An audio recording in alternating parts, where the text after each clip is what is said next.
একাধিক নির্মাণ রয়েছে। প্রভাবশালী ব্যবসায়ী অসীম মণ্ডল, পবন মণ্ডল, পঙ্কজ লীলা, বিকাশ রায়ের মন্ডল, আমাদের এমএলএ ফিরদৌসী বেগম, উপপ্রধান কার্তিক, অসীম মন্ডল আছে, হ্যাঁ, লোকাল প্রমোটার। উনি বেশি প্রত্যেকটা ঘোরানোর পিছনে ওনার হাত আছে। নাম দিয়ে কমপ্লেন করা হয়েছে। থানা পুলিশ কিছু ব্যবস্থা নেয় না? থানা তো খুদই সেখানে দাঁড়িয়ে থাকে, থানা গার্ড দিয়ে কাজ হচ্ছে, তাহলে আর প্রোডাকশনটা দেবে কি? বিস্ফোরক অভিযোগ করছেন। একদম যা দেখছি তাই বলছি, কোনো অ্যাকশন নেই।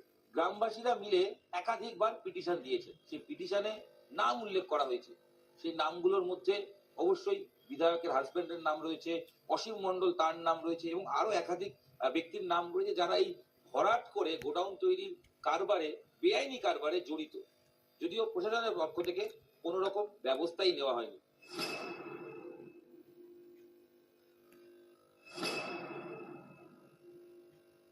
এই যে অসীম মণ্ডলীর নামগুলো, মানে এগুলো কি আপনি চেনেন বা বললেন? আমি যদি দল করি, দলের কর্মীকে আমি ছিল না, মিথ্যা কথা বলা হবে। অসীম বর্মন কর্মী, অবশ্যই কর্মী। অসীম মণ্ডল কর্মী, অসীম মণ্ডল কর্মী। আমি এইভাবে কোনো আমার জানা নেই। আমরা পুলিশকে বলেছি আপনি তদন্ত করুন। প্রশাসন আমাদের এই বিধানসভা কেন্দ্রে ফুললি ফ্রি হ্যান্ডে কাজ করে। তারা যদি মনে করে যে যাদের নাম বেআইনি ভাবে যদি কোনো কাজে যুক্ত থাকে, নামগুলো একটা দুটো চিনি তার মধ্যে। আর আপনি বললেন আমার হাজবেন্ডের নামও বলছেন। যদি বেআইনি ভাবে কারখানা তৈরির ক্ষেত্রে এই নামগুলো উঠে আসে, আমার মনে হয় পুলিশি তদন্ত করা উচিত। জলাভূমি ভরাট করে নির্মাণের অভিযোগ নতুন নয়। 2022-এ নিউজ 18 বাংলায় এই এলাকার জলাভূমি ভরাটের খবর দেখানো হয়। তখন পদক্ষেপেরও আশ্বাস দেন স্থানীয় তৃণমূল বিধায়ক। বলেন, বেআইনি কাজের সঙ্গে কোনো আপোষ করা হবে না। যার নাম আসছে এফআইআর করুক, পুলিশের কাছে যাক, যে যার নাম যে কমপ্লেন আসছে আসুক, আইনি পদক্ষেপ নেওয়া হোক না, অসুবিধা নেই তো। কোনো বেআইনির সাথে আপোষ হবে না। প্রায় 4 বছর পর বিধায়ক হাত তুলে নিচ্ছেন, বলছেন তদন্ত হোক। আমরা সেখানে জলে রিজার্ভার করতে পারবো বা ইলেকট্রিক কানেকশন দিতে পারবো। এটা আমাদের বেশ কিছুদিন ধরে, প্রায় বছর 3 ধরে আমরা পারমিশনের জন্য অপেক্ষায় আছি, কিন্তু আমরা পারমিশন পাই। আপনারা পাচ্ছেন না দিদি, কিন্তু এই যে কারখানাগুলো যারা তৈরি করলে আলো এবার রাতের অন্ধকারে, তারা কি করে পারমিশন পাচ্ছেন? সেই জন্যই বলছি তদন্ত হোক, এটা একটা তদন্ত হোক, তারা পাচ্ছে কিভাবে। পলিউশন কন্ট্রোল বোর্ডের এনওসি দিলকে কে কত মাল খেয়েছে দলিল আমার হাতে। এই নজরুল আর ফিরদৌসীর যে কাণ্ড, সব ক্লাব থেকে 25,000 করে টাকা। আজকে বলে গেলাম, এই পাপ যারা করেছে তাদের অবস্থাও শাহজাহানের মতো হবে। এগুলো যদি কারো কোনো অভিযোগ থাকে প্রশাসনিক ভাবে, নিশ্চয়ই প্রশাসন দেখবে। সত্য হয়, সব সত্য হয়। 50,000 অভিযোগ আপনি আমার নামে বসে করে দিলেন, আমি আপনার বিরোধী পক্ষ আমরা করে দিই। দিন পার নাজিরাবাদে নিখোঁজ 27 জনেরই দেহাংশ উদ্ধার। 27 জনের নামেই থানায় মিসিং ডায়েরি ছিল। নাজিরাবাদে এখন শুধুই স্বজন হারাদের হাহাকার।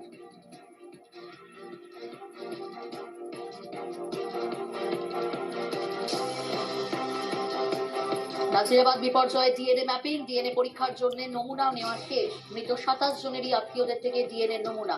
স্টেট ফরেন্সিক প্যাথোলজি উইং এ ডিএনএ ম্যাপিং। আক্রমণ শানালেন কেন্দ্রীয় স্বরাষ্ট্রমন্ত্রী। এখনো কেন মোমো সংস্থার মালিক গ্রেফতার নয়? 32 ঘন্টা পর ঘটনাস্থলে কেন পৌঁছলেন দমকল মন্ত্রী? প্রশ্ন কেন্দ্রীয় স্বরাষ্ট্রমন্ত্রী। বিজেপি ক্ষমতা এলে আনন্দপুর অগ্নিকাণ্ডে দোষীদের জেলে ভরারও হুঁশিয়ারি। आनंदपुर वेयर हाउस में मोमो फैक्ट्री में लगी हुई आग में मारे गए सभी श्रमिकों को श्रद्धांजलि देकर मेरी बात की शुरुआत करना चाहता हूं। जो एक आनंदपुर वेयर हाउस में अग्निकांड हुआ है, वो ममता बनर्जी सरकार के भ्रष्टाचार के चलते हुआ। ये जो मोमो फैक्ट्री के मालिक है, उसमें किसका पैसा लगा है? ये मोमो फैक्ट्री के मालिक किसके नजदीकी है? किसके साथ विमान में मोमो फैक्ट्री के मालिक विदेश की टूर लगाए हैं, और अब तक मोमो फैक्ट्री के मालिक का अरेस्ट क्यों नहीं हुआ? बंगाल के नागरिक मारे गए हैं, इसमें वोट बैंक की पॉलिटिक्स क्या कर रही हो ममता जी, आपको शर्म आनी चाहिए, शर्म आनी चाहिए। बंगाल की मुख्यमंत्री को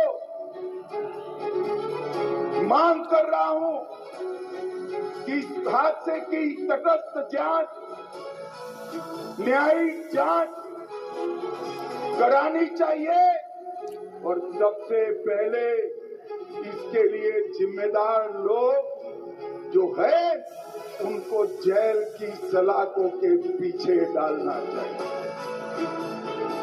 आनंदपुर वेयर हाउस का अग्निकांड ममता जी चीख चीख कर कहता है कि अग्निकांड में आपके लोग शामिल।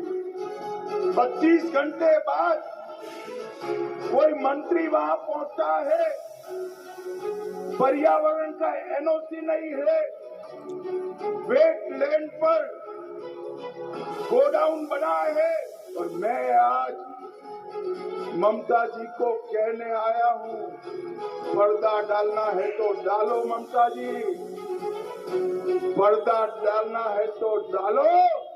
अप्रैल के बाद भाजपा सरकार आएगी और अग्निकांड के आरोपियों को चुन चुन कर हम जेल की सलाखों के पीछे।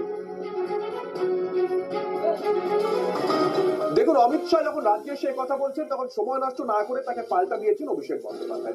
क्यों होगा? ये जो मोमो फैक्ट्री के मालिक है उसमें किसका पैसा लगा है? ये मोमो फैक्ट्री के मालिक किसके नजदीकी है? किसके साथ? विमान में मोमो फैक्ट्री के मालिक विदेश की टूर लगाए हैं और अब तक मोमो फैक्ट्री के मालिक का अरेस्ट क्यों नहीं हुआ? भाइयों बहनों, आज 25 लोग मारे गए, 27 लोग लापता है। मैं ममता जी को पूछना चाहता हूं, अगर ये घुसपैठे होते तो आपका रिएक्शन ऐसा ही होता नहीं? अरे बंगाल के नागरिक मारे गए हैं, इसमें वोट बैंक की पॉलिटिक्स क्या कर रही हो ममता जी, आपको शर्म आनी चाहिए, शर्म। बंगाल की मुख्यमंत्री को मांग कर रहा हूं कि इस हादसे की तटस्थ जांच, न्यायिक जांच करानी चाहिए और सबसे पहले इसके लिए जिम्मेदार लोग जो है उनको जेल की सलाखों के पीछे डालना चाहिए। अग्निकांड ममता जी चीख चीख कर कहता है कि अग्निकांड में आपके लोग शामिल।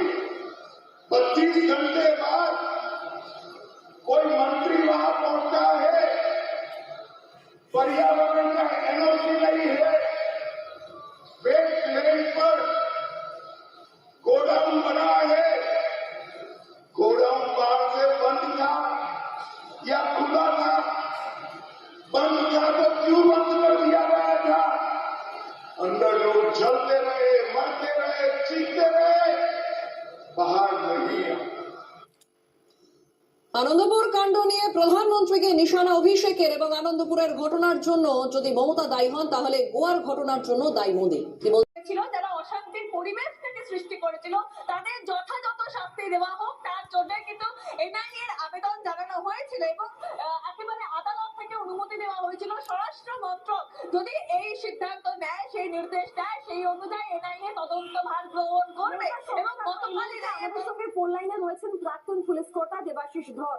দেবাশিস বাবু, আমরা যেটা দেখলাম যে এনআইএ আসার পর থেকে তদন্তে কিছুটা হয়তো গতি বৃদ্ধি হয়েছে এবং এখানে ইউএপিএ ধারায় মামলাও দেওয়া হয়েছে এবং আরো বেশ কয়েকটি জামিন অযোগ্য ধারায় মামলা দেওয়া হয়েছে। যে কাজ এনআইএ করছে সে কাজ তো প্রাথমিকভাবে পুলিশের তরফ থেকে তো এই কঠিন পদক্ষেপগুলো নেওয়া কি সম্ভব ছিল না? পুলিশ এটা কখনোই নিতে পারবে না, এটা পশ্চিমবঙ্গে এটা প্রমাণিত হয়ে গেছে। পশ্চিমবঙ্গের পুলিশ চাইলেও নিতে পারবে না, পুলিশের সেই ক্ষমতা নেই, কারণ স্বরাষ্ট্রমন্ত্রক বা মাননীয় মুখ্যমন্ত্রী তাকে সেই অনুমোদন দেবে না। আর সব থেকে বড় কথা হচ্ছে যে এই ধরনের যে কেসগুলো যেখানে শাসক দলের প্রত্যক্ষ মদতে এই ধরনের ঘটনা ঘটেছে, সেখানে আমরা কি করে আশা করতে পারি যে পুলিশ তার স্ট্রং পসিবল অ্যাকশনটা নেবে? তো এই ধরনের ঘটনা ঘটানো হয়েছে, অ্যালাউ করা হয়েছে, মানে আমাদের একটা টাইম ধরে 31 ঘন্টা ধরে তাণ্ডব চালানোর পরে তারপরে তার স্যাটিসফাই করার জন্য একটা আমা দেওয়া মামলা করা হয়েছে। আর এই ধরনের কেসগুলো অত্যন্ত সেন্সিটিভ কেস।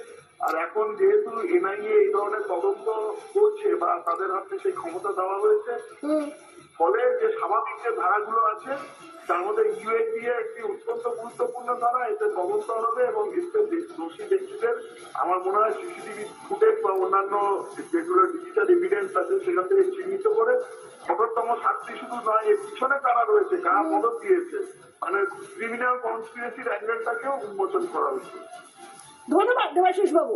আমরা কথা বলছিলাম প্রাক্তন পুলিশ কর্তা দেবাশিস ধরের সঙ্গে এবং তিনি স্পষ্টতই বলছেন যে আমাদের রাজ্যের স্বরাষ্ট্রমন্ত্রী অর্থাৎ মমতা বন্দ্যোপাধ্যায় তিনি তারাও করবেন না উপযুক্ত পদক্ষেপ নেওয়ার বা উপযুক্ত ধারা দিতে, সেই কারণেই হয়তো পুলিশ পাচ্ছে না সঠিক পদক্ষেপ নিতে, কিন্তু এনআইএ আসার পর থেকে উপযুক্ত পদক্ষেপ নেওয়া হচ্ছে এমনটাই বলছেন প্রাক্তন পুলিশ কর্তা। প্রসঙ্গত জানিয়ে রাখি, বেলডাঙ্গা কাণ্ডে ইউএপিএ ধারায় মামলা রুজু করা হলো এনআইএ এর তরফ থেকে।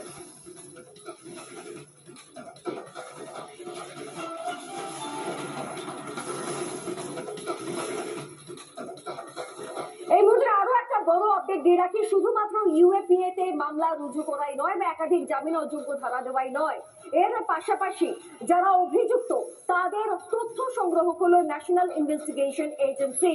তারা সাইবার ক্রাইমের তরফ থেকে যাবতীয় তথ্য সংগ্রহ করেছে।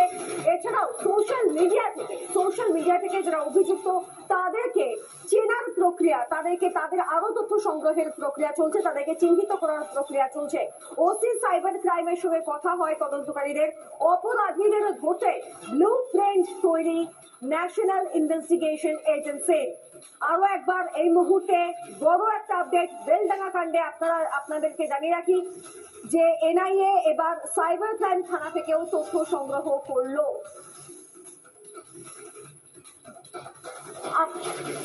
আমাদের দুই প্রতিনিধি মেঘা যেমন আছে তেমনি ইন্দ্রাশিসও আমাদের সঙ্গে রয়েছে। আমি এই বিষয়টি নিয়ে একবার ইন্দ্রাশিসের কাছে যাই। ইন্দ্রাশিস, তুমি খানিকক্ষণ আগেই বলছিলে যে এনআইএ একাধিক দলে বিভক্ত হয়ে নানা গুরুত্বপূর্ণ কাজ করছে এবং অপরাধী বা হিংসায় যুক্ত যারা তাদের তথ্য সংগ্রহ করার জন্য মোটামুটি এনআইএ তরফ থেকে এখন অব্দি কি কি পদক্ষেপ গ্রহণ করা হয়েছে বলে জানতে পারছো?